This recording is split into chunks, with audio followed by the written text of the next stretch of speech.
आखिर पाकिस्तान ने भारत को कैसे पीछे छोड़ दिया है सोलर डेवलपमेंट के मामले में। जी हाँ साथियों, पाकिस्तान में इन दिनों सोलर डेवलपमेंट काफी तेजी से हो रहा है। आइए समझने का प्रयास करते हैं इस घटनाक्रम के माध्यम से कि पाकिस्तान की डेवलपमेंट का क्या मुख्य कारण है सोलर सेक्टर में।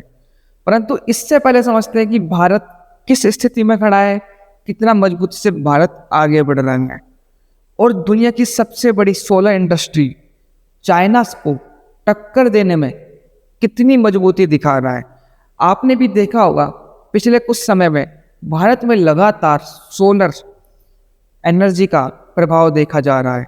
हर घर पर रूफटॉप सोलर योजना का फायदा दिया जा रहा है। सरकार 78,000 रुपये की सब्सिडी भी दे रही है और मैंने खुद ने भी महसूस किया है कि मेरे घर के जो आसपास घरों पर रूफटॉप सोलर लगना शुरू हो चुके हैं और मैं अपने घर पर भी लगवा चुका हूँ।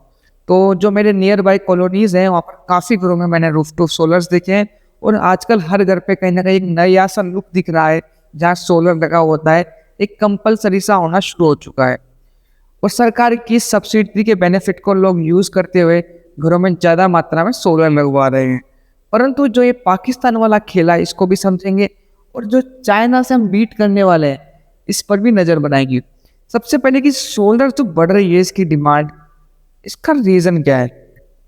सबसे बड़ा रीज़न है एनर्जी, क्योंकि सोलर फ्यूचर है और फ्यूचर को अभी से अडॉप्ट करना स्टार्ट कर दिया है। अब फ्यूचर धीरे धीरे प्रेजेंट बनता जा रहा है, क्योंकि जो तेल पर या ट्रेडिशनल तरीके से हम लोग बिजली बना रहे थे कोयले के माध्यम से, तेल के माध्यम से, उनको कम किया जा रहा है।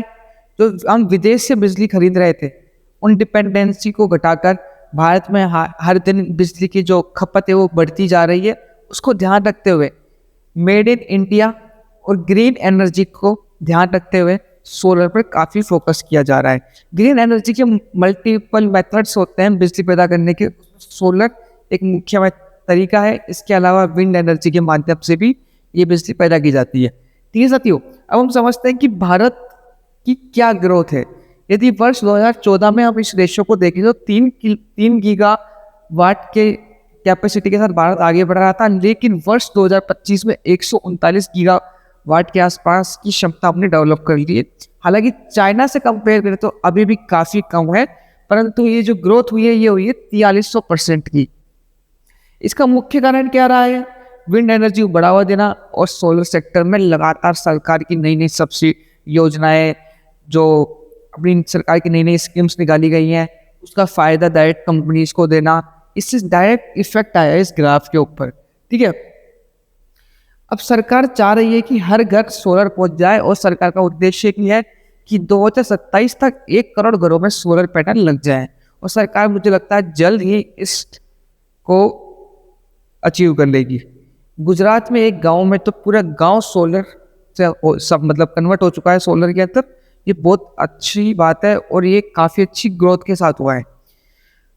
हम समझते हैं कि जो इसकी ग्रोथ हो रही है फास्ट, इसका मुख्य कारण तो हमने समझ लिया है। जो मिडल ईस्ट के ऊपर टेंशन बढ़ी हुई है, भारत को बिजली खपत भी काफ़ी तेज़ी से बढ़ने वाली है। इन दिनों भारत में ईवी का ट्रेंड भी काफ़ी विकसित हो चुका है, लोग इलेक्ट्रिक कार्स में ज़्यादा शिफ्ट हो रहे हैं और अभी के टाइम जो चल रहा है E20 का वो खेल, उस खेल को समझते हुए कहीं ना कहीं EV मार्केट बूम करने वाला है, क्योंकि E20 के हिसाब से गाड़ियों में इफेक्ट हो रहा है, ये सबने मान लिया है।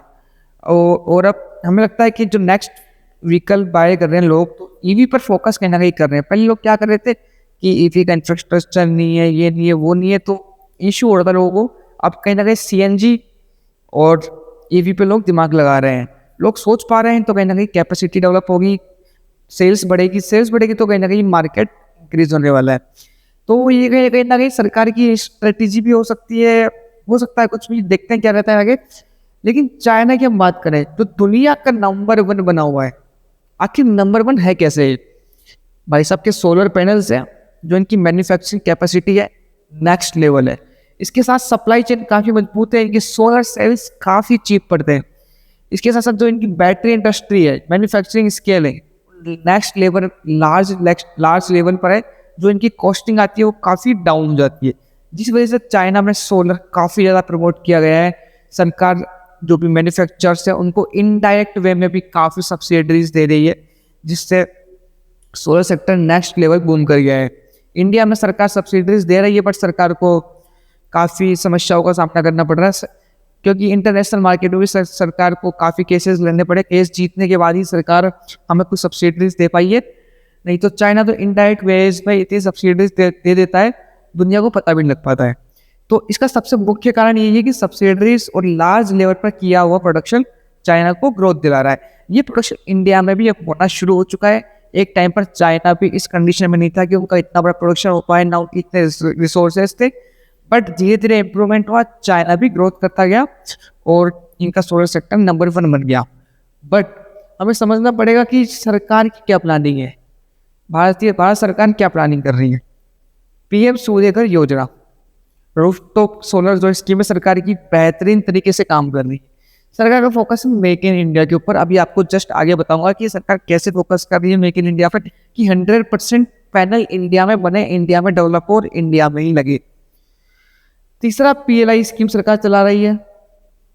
सरकार कहना है ग्रीन एनर्जी को प्रमोट कर रही है, इस वजह से सरकार के जो एजेंडाज हैं ये फुलफिल होते नजर आ रहे हैं। बट हमें समझना होगा कि हमारा जो मेन खेल, पाकिस्तान कैसे हमें बीट कर पा रहा है, कैसे पाकिस्तान का जो रूफटॉप सोलर सिस्टम है वो बूम कर रहा है। जो पाकिस्तान की आर्थिक स्थिति है वो इतनी मजबूत है नहीं, पाकिस्तान की जो इलेक्ट्रिसिटी कैपेसिटी है वो थोड़ी कम है, मानते हैं, बट पाकिस्तान के पास ये पैसा कहाँ से आ रहा है? क्या चाइना कुछ खेला कर रहा है या क्या सीन चल रहा है? समझते हैं विस्तार से, आपको समझाएं। पाकिस्तान का जो खेला हो रहा है वो हो रहा है चाइना से। चाइना इनको सस्ते सोलर्स बांट रहा है। अब वो सब्सिडीज दे रहा है या लोन दे रहा है वो तो यही समझते हैं, बट इनको सोलर डंप किए जा रहे हैं दबा कर, और जो डंप हो रहे हैं वो इनके घरों में लग रहे हैं। उससे पाकिस्तान को कुछ फायदे हुए वो आपको गिनाते हैं। पाकिस्तान को जो फायदा हुआ है वो है ये 25 से लेकर 27% वाला, 25 प्लस 27% वाला, सॉरी, तो होता है करीब करीब ये अपना 52% के आसपास, जो इनका सोलर और हाइड्रो से जनरेट हो रहा है। तो ये इनकी क्या हो रही है, क्लीन एनर्जी बन रही है। तो पाकिस्तान 50% से ज़्यादा क्लीन एनर्जी बना रहा है। बाकी बची हुई में भी कुछ रेशो है जो फॉसिल फ्यूल्स, कोल के माध्यम से बन रहा है, ठीक है। तो पाकिस्तान ने यहाँ तो सफलता हाथ ले ली है, लेकिन समझना पड़ेगा कि जो इनका कैपेसिटी है उसके हिसाब से ये बात हो रही है, और पाकिस्तान की कैपेसिटी कम है, उसका आधा देश तो अंधेरे में जिंदगी काट रहा है, क्योंकि पाकिस्तान में 24 घंटे बिजली नहीं आ पाती है।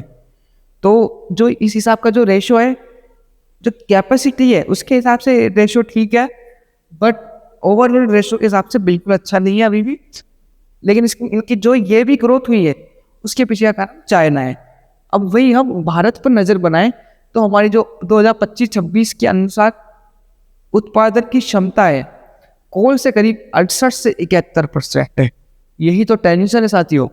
दूसरा, सोलर सिर्फ 9 से 10% अब हुई है, विंड एनर्जी से 5 से 6%, हाइड्रो से लगभग 10 से 11%।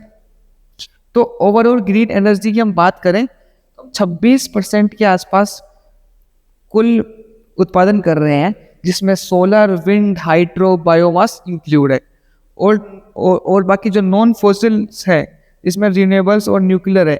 न्यूक्लियर को हम ऐड करते हैं तो करीब ये हमारा 29% के आसपास है, जो 29-30% रेशो में घूम रहा है। अभी भी हम ये 70% बिजली कहाँ पैदा कर रहे हैं, कोल के माध्यम से, और हमें क्या करना है, जो ये 29% है इसको 50% तक लेके आना है, 60% तक लेके आना है। उसके बाद हम लोग एक रेशो में आना स्टार्ट करेंगे।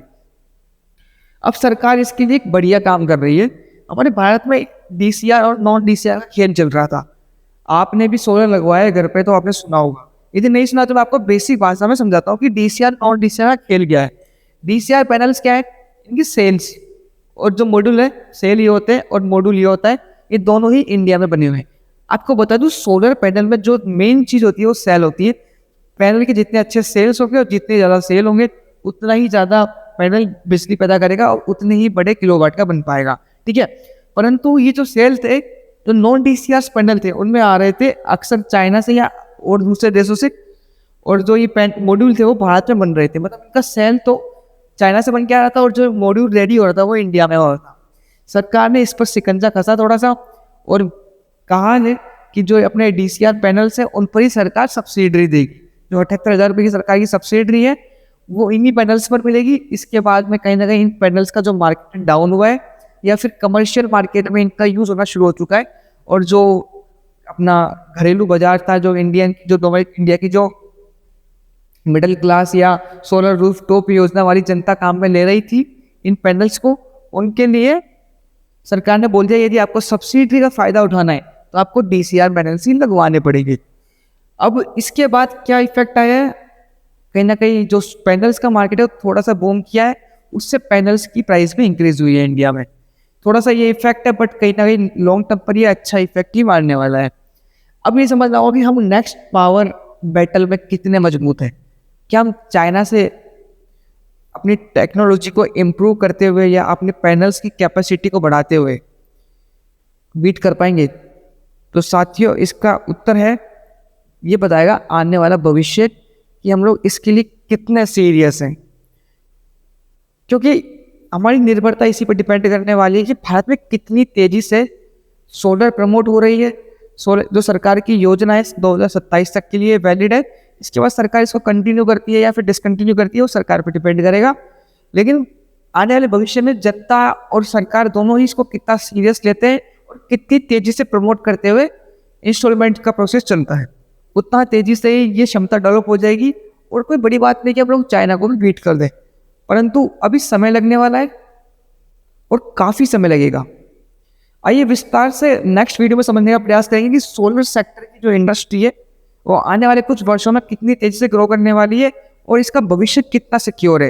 तब तक के लिए आपसे विदा चाहते हैं, मिलते हैं नेक्स्ट वीडियो में। नमस्कार, जय हिंद, वंदे मातरम।